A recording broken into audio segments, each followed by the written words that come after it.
Fresh air? Magandang view. Lunti ang landscape. Yan ang bungad sa inyo sa Lake Mapanuepe sa Zambales. Ang mala New Zealand vibes nito, perfect sa mga gusto ng pahinga at peace of mind. Bukod sa pag-camping dito, pwede rin mag-rent ng bangka para libutin ang simbahang lumubo nang pumutok ang Mount Pinatubo noong 1991. Literal na be one with nature dahil walang signal at kuryente sa lugar para mas ma-enjoy nyo ang mini New Zealand ng Pilipinas. Pause muna sa workload at i-feel ang out-of-the-country vibes na hatid ng nature park sa bayan ng Tampakan sa South Cotabato. It's giving New Zealand din, naswak sa nature lovers.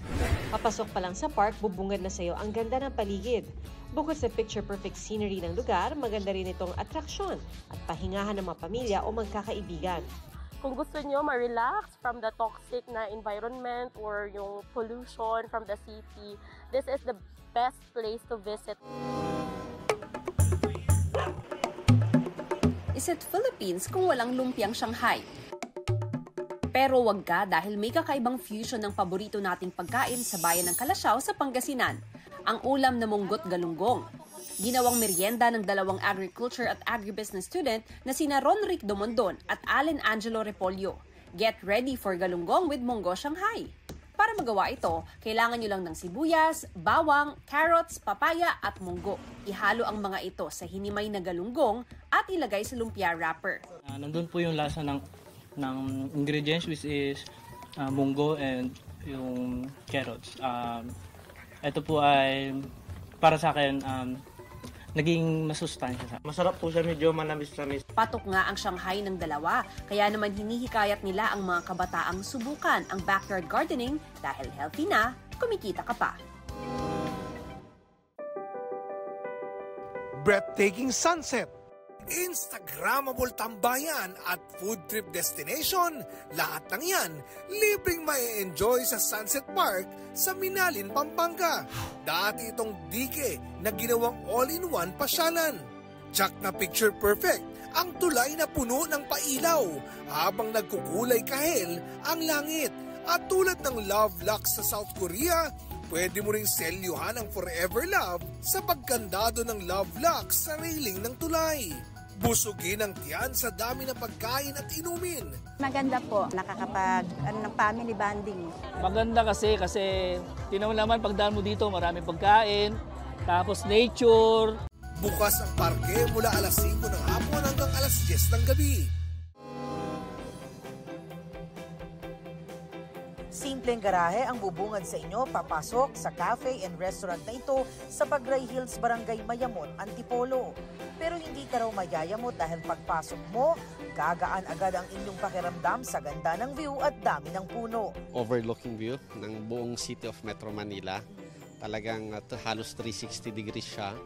And yung ambience, pag nakita nyo maraming puno, tapos yung space mismo ng mga table, yung relaxing siya. Okay naman po yung food. Marami naman po yung serving nila. Ako po maganda po. Sulit naman pa pagpunta nila. Okay naman po. Maganda naman po siya. Nakaka-relax. Oo po. Isama na rin sa side trip ang International Shrine of Our Lady of Peace and Good Voyage na kilala rin bilang Antipolo Cathedral. Bukod sa Antipolo, dinarayo rin ang IG worthy na view deck sa San Mateo, Rizal. Tanaw ang Sierra Madre at kung matsyempohan ang Sea of Clouds. Kung adventurous, subukan ng rope obstacle. May kids playground din. Pwede ring mag-overnight sa kanilang villas o sa tent sa kabilang campsite.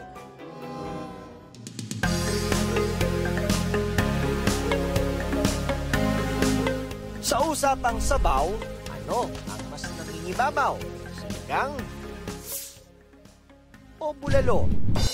Bulalo. Sinigang po, syempre. Bulalo. Sinigang. Ang dalawang ito na comfort food ng mga Pinoy, kabilang sa 50 best soups in the world ng Taste Atlas. Yung sinigang, meron siyang asin. Tapos meron siyang linamnam.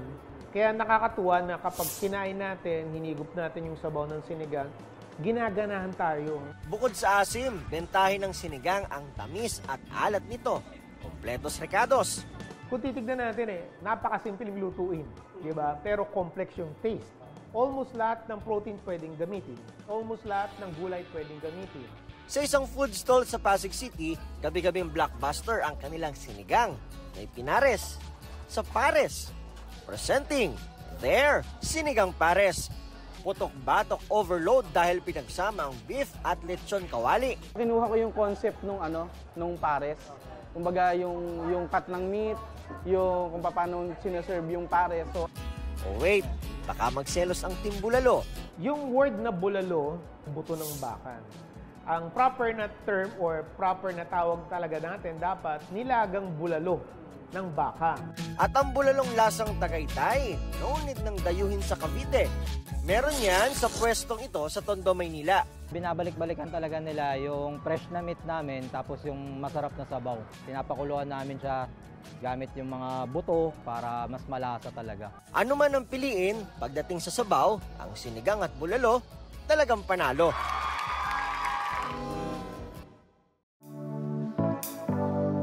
Friendship! Abay kung usapang pagkakaibigan lang, hindi papahuli ang mga Pinoy dyan.